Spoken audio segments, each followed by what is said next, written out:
Welcome to Toro Knows Cars, where cars, culture, and real talk meets. I am your host, Angel Toro, the Raging Bull of Low Prices.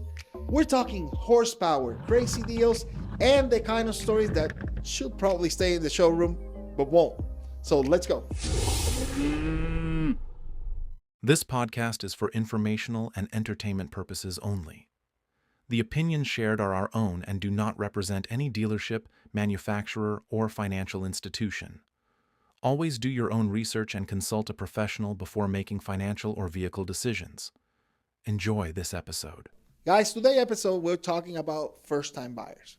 Now, first-time car buyers, there are many misconceptions about that, especially when we think about anything happening before, I will say, 2010. There was not the amount of information out there like it is now about car buying experiences, right? In addition to that, there are horror stories out there. Now, long time ago, and maybe people that is my age or even older remember this. Someone going to the dealership for the first time, never bought a car before. But then, because you were there for 6 hours, they wore you down until you actually signed the vehicle. You got there at 3 p.m. and you're not out until 9 p.m. And you're not even out at 9. At 9 is when you're signing the paper for the first time. That actually was a tactic that it used to be done by dealerships. The problem with the yo-yo financing. Yo-yo financing, there's still some crazy guys out there, I will say crazy, stupid guys out there that are trying to actually convince you that the bank, the only way that they're going to approve you is if you get the extended warranty, the tire and wheel coverage, the windshield coverage, and all those things. And for first-time car buyers that they don't know better, they actually normally will say, okay, then at least I got approved. Now, what you don't notice is that your payment was $150 and sometimes $200 more. In addition to that, the special rate APR. Now, they get you by telling you, yes, don't worry, I can get you a very low APR, 5%, 4%, 3%, whatever it is. But then you get here, you get the car that you want, you love the car and everything, and then the APR is 29%. You already have the car you like, but you're going to be paying 30% of the price of the vehicle in interest just because you got that. That doesn't mean that doesn't happen still right now. There are actually banks that will approve you with 30%. But the way that they used to be done before is actually by telling all those first-time car buyers that they will only be approved at 29%. There are tools out there, and there are tools that I'm going to give you that will help you in that specific situation. Lastly, but not least, is the as-is option. What does that mean? You don't have an option. There's nothing that you can do about it. This is it and that's it. That is not true. There are hundreds, thousands of lenders out there that will actually help you.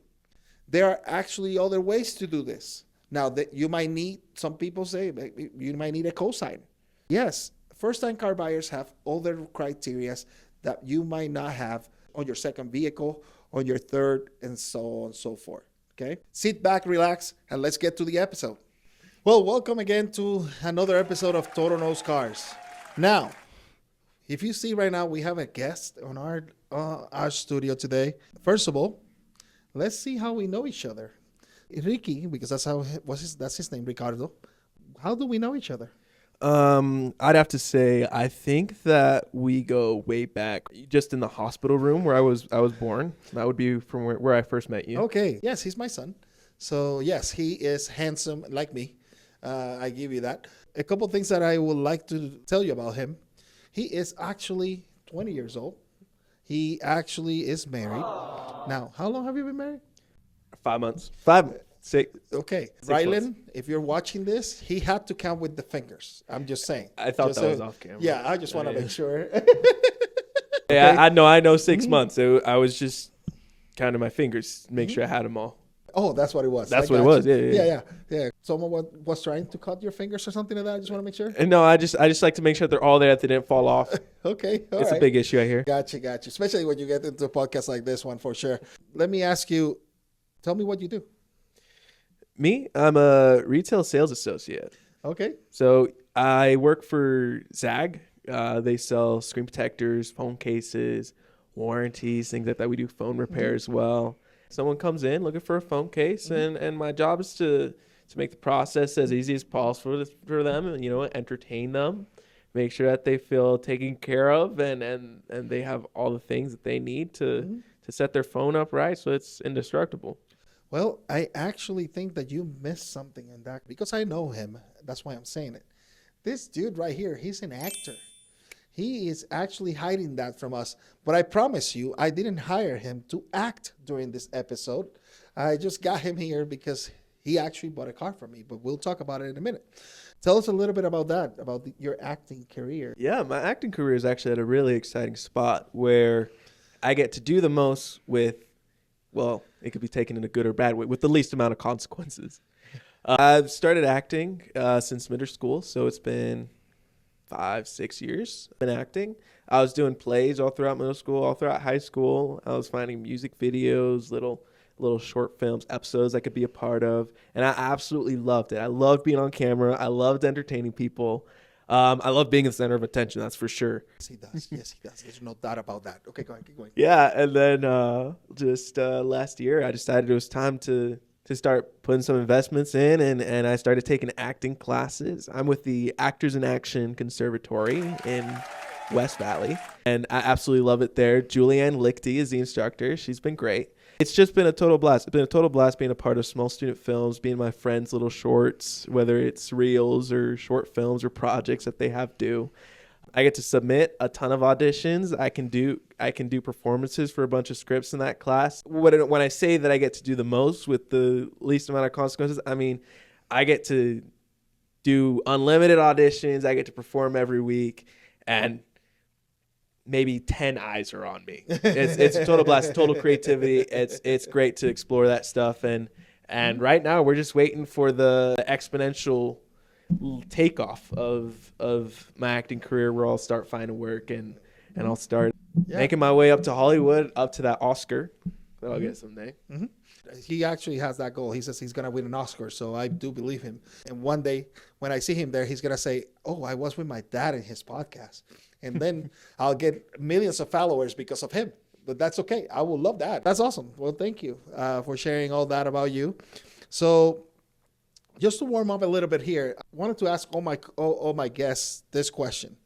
If money, time, or desire wasn't an issue, what are your top 3 vehicles that you will buy?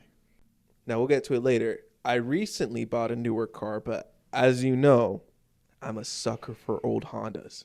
So my top 3, with unlimited money, time, supplies, whatever, it's going to have to be one of those old 80s, 90s Honda Passports. Those things are sweet. They look great.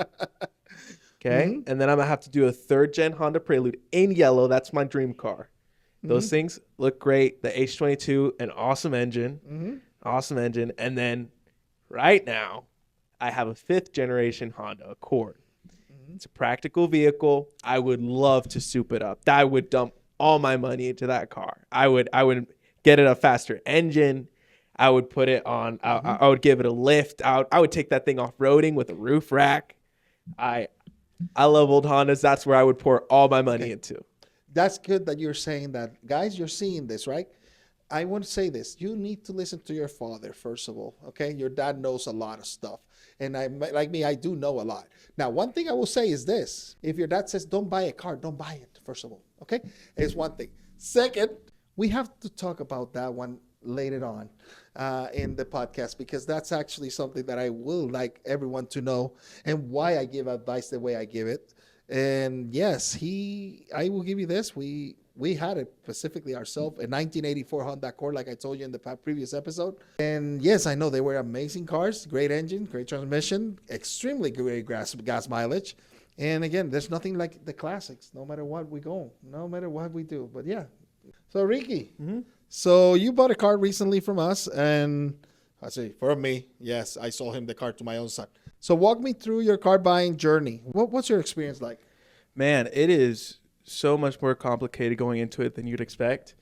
Me, when I bought my car, and we'll get to that later, it was on the side of the road. There was one price. There was one person I had to talk to, one person I had to negotiate with. When you go in looking for a certain model even. You can have the year, the model, the miles that you want. There's 6 different options to pick from. What dealership do you want to buy it from? What kind of condition are you looking at? What kind of trim are you looking at? There's so many other factors that go into it that, shoot, it can be intimidating. How were you feeling before you bought? So did you feel intimidating to talk to a car salesman? Like, even though that it was me.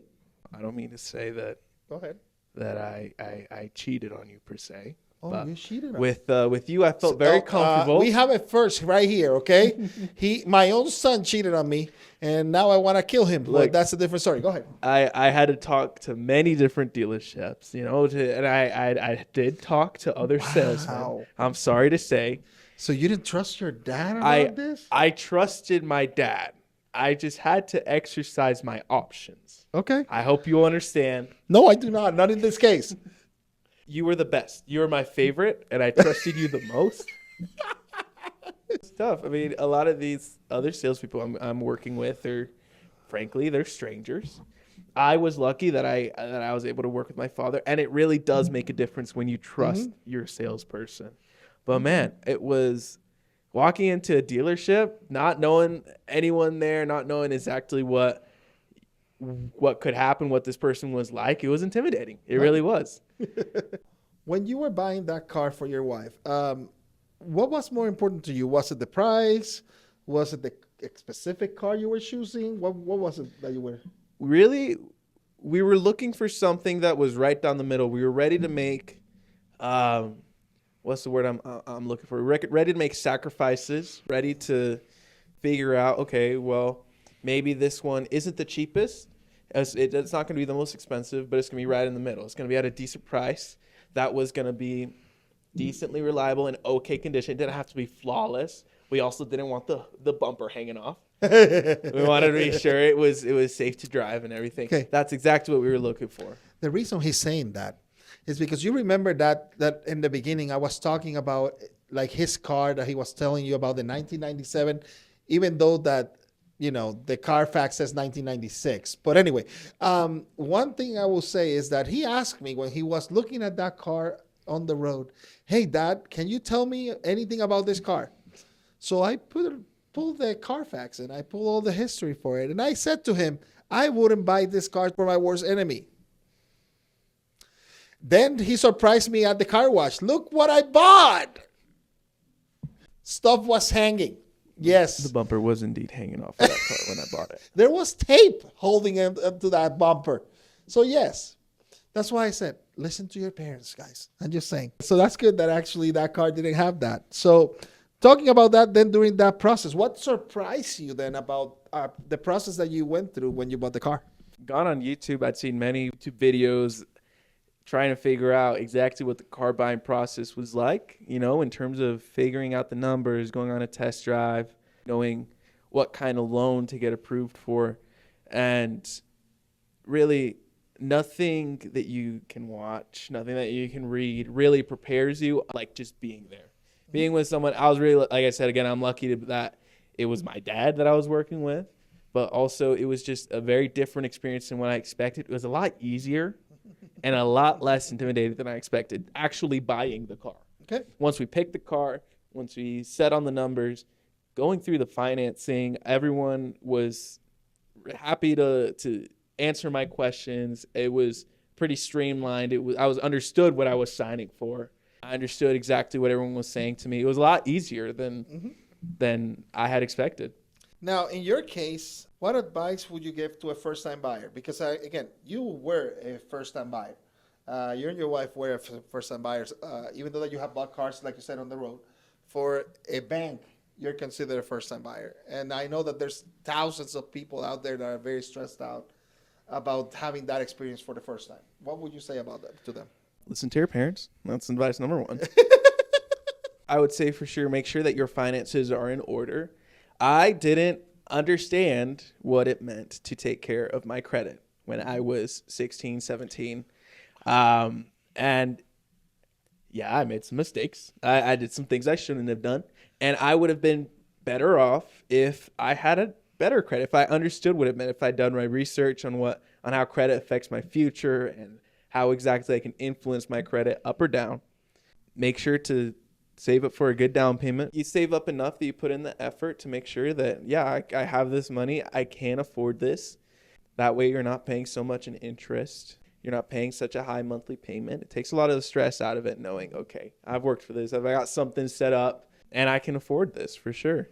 What you've got to know is your finances. You got to have them down. You have to understand what your situation is like, what buying a car will put you in, and you also need to understand what situation you need to be in before you buy a car. Okay. That's a great advice for sure. Yeah, this podcast we talk about the good and the bad. But if there's something that you will change on the auto buying process, what would that be for you? You can be honest, even if it's that you don't want a more handsome car salesman. I wish I had a car salesman with hair, but with hair, I understand that. Yes, I will definitely understand that. Yes, there's anyone that want to sponsor us, that want to do some hair transplant, I got you. Go ahead. There's a lot that happens in the car business. There's a lot of unethical sales in the car business, and unfortunately it leaves a lot of buyers who don't know better to get taken advantage of. And thank goodness that there are ethical salesmen, but it can be hard to find. It can be hard to identify them when you're just getting into this for the first time. So I guess that I wish that it was easier to get started. Once you're in there, it's easy. The rest of it is easy. You know what car you're buying, you know what you're paying. That part's easy. I wish it was easier to get started. I wish that, we could understand, and I understand it's person by person, but I wish we could see at a glance ahead of us what numbers were going to look like. I wish we could have less of a barrier to entry when it comes to test driving cars, when it comes to researching, when it comes to being there in person. That's what I would say. Yep. And when you were looking at the numbers, if you don't mind me asking you, were you surprised with the payment? I was. I'll be honest. I was. Was it a little bit higher than you expected? When I initially started my research, I realized this was going to be higher than I wanted it to be. It was a little fantastical how low I wanted my payment to be, but with what I'd seen, going to other dealerships, comparing numbers, and frankly, you got me a good deal. It was lower than I expected. That was a good surprise. It was higher than I thought initially, but then after I braced myself and I understood, hey, these cars are expensive. Once he had actually shown me the numbers, it was great. It was lower than I expected. It was right in our budget. We had to tweak some things, but you know what? It was perfect, and it's a great car. We absolutely love it. Mm-hmm. We haven't said, what car did you end up buying? Oh, we bought a 2017 Honda Civic EX. Okay, An EX, that's awesome.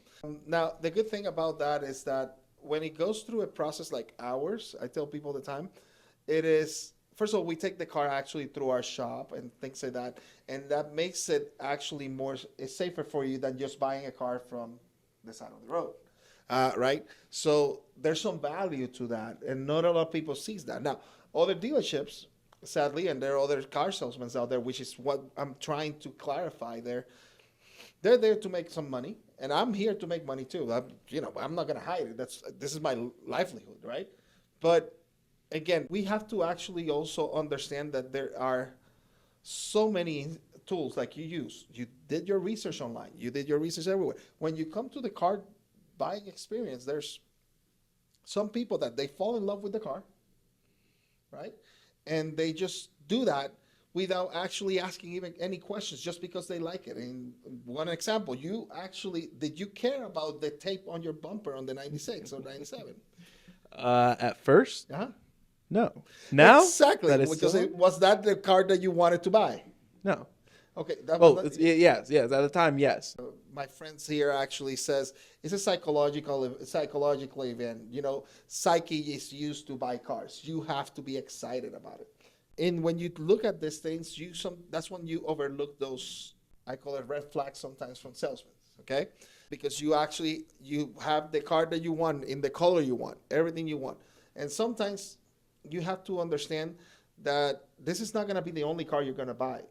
Does that make sense? You're using it, you're buying this as a tool to you and to your house and to your family or anything like that.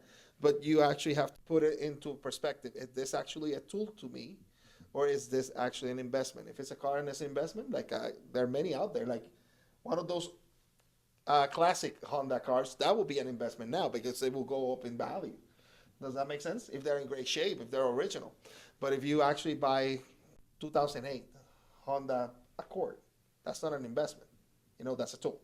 So it's a great car, but you have to know how to use your tools. Just to finish up with you, what would you advise people that are trying to buy a car for the first time? What should they do? What's your advice? What should they do before they buy a car? I think it can be set up into 3 categories.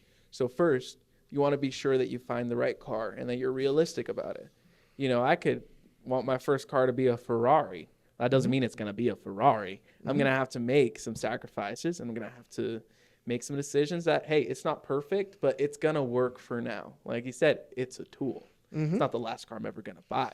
So you have to make some compromises and figure out what car is the right one for you. And you have to consider price point, utility, and, hey, a little bit of the excitement. It's got to be something exciting for you. You have to like it.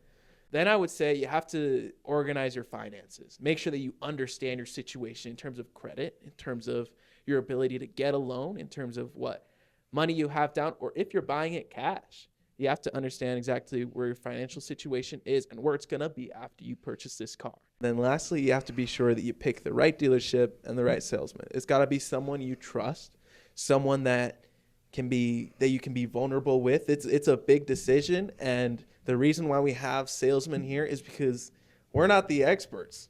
We can do all of our research and we can know a lot about cars, and maybe some people out there, you are the experts. That's great. But most of us, we're not the experts. We don't understand how the business works. We don't understand how these cars work, and we need someone to walk us through it. And it's really important that you find someone that you can trust, that you can trust the car that they're selling you, and you can trust the dealership. Ricky, thank you. We really appreciate you and you being here with us.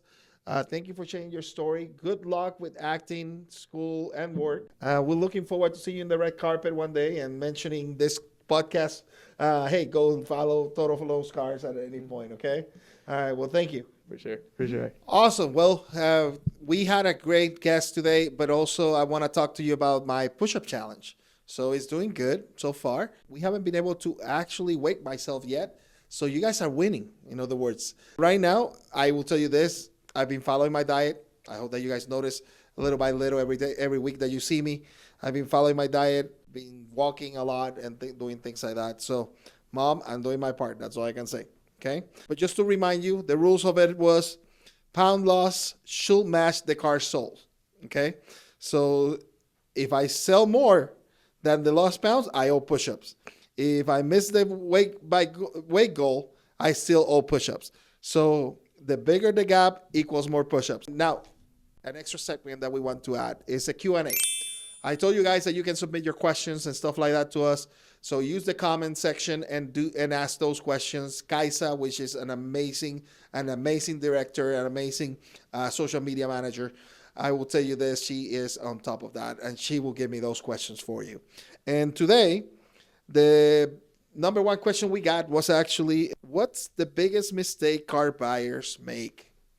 Wow. The biggest mistake that car buyers will make is actually not considering more payment than the quality of the vehicle. Why do I say that?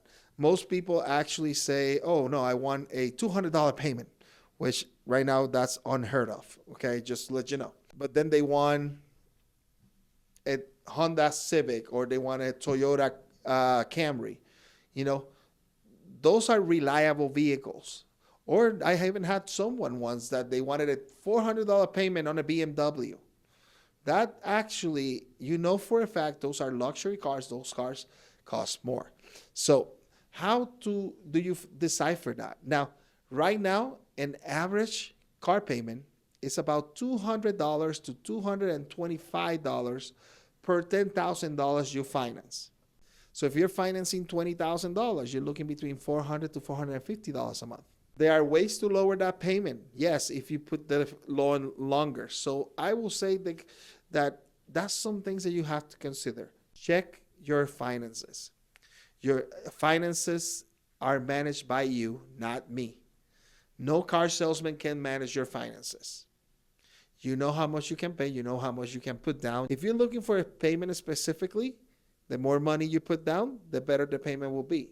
Like Ricky was saying, credit is extremely important. So if your credit is not good, you are not going to be able to actually get the best rates out there. That's not controlled by car salesmen. They say car salesmen do that. No, that's not true. Car salesmen submit to different banks and credit unions, and they are the ones that make the decision how much money they will let you borrow and how much they're going to charge you to borrow that money. So that's one thing. Now, most people actually also go sometimes straight to their credit unions, to their bank, and get a pre-approval. That's awesome. That's amazing. The problem is sometimes with that, you might lose some promotions with other banks that they might actually offer you better rates. If you're married to a credit union or a bank, it's okay to do that. We care about the car we sell you. We'll make the same amount of money we actually sell you the car for cash, that even if we sell you the car for financing or leasing, that's going to be the same thing for us. But for you, on your finances, think about that. Think about those things. Think about how much that payment needs to be. And also, if you are married to your bank or credit union, yes, then go there and check your pre-approval, how much they will give you. All right? But if you come straight to the dealership, most dealerships actually can see your bank and all the other banks around you, credit unions, everything that you can imagine, and get you the best deal possible. Some people actually say, oh, but they run the credit 10,000 times. Yes, some dealerships do that. I'll give you that. One thing I will say is that in your credit, actually after 30 days, all those inquiry becomes one. So when you're buying a car, try to do those inquiries the same day. Where I have worked, all the dealerships I have worked at, they actually are one-stop shop for those things. Just come straight to the dealership. You want to go through a specific bank, we can send it to them. You get your members' rate and everything. So that's one of the misconceptions also, and one of those errors that most buyers make. And some people say also then, oh, what about pricing? Yes, there are so many tools out there that you can actually look at online, and also you can look at even invoices for vehicles online also already.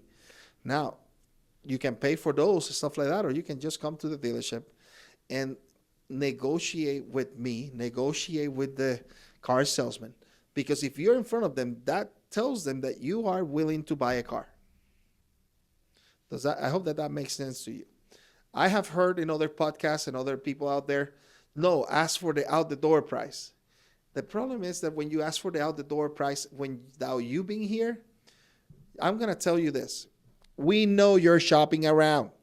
We know that you're actually going to get that and take it to the next dealership. But use that in your favor.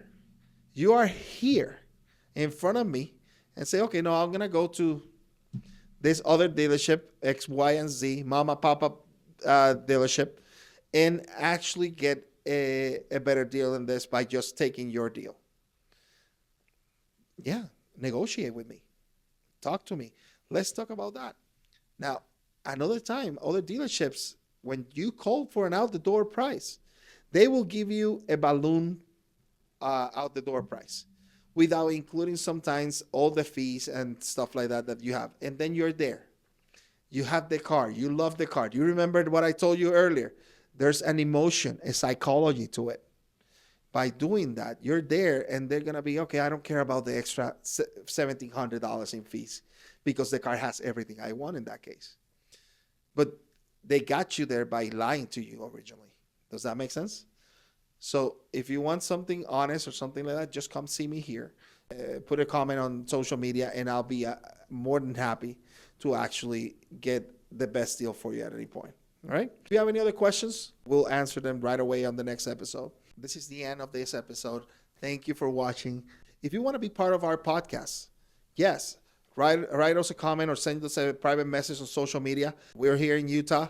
So yes, just let us know. We'll get you into our podcast. Follow us on all social media platforms, Instagram, Facebook, YouTube, Spotify like you're doing right now, and actually TikTok. I heard that we're gonna be on it. Kaisa says that we're gonna be on TikTok. So yes, I'll be. I have never used TikTok, guys, but I'll promise you I'll be there. Okay. Now tell about this podcast to one more person. That's all I want. One person every week, and when you listen to this podcast, hey, I know you're buying a car. Listen to Toro. Okay, that's why I'm here for you.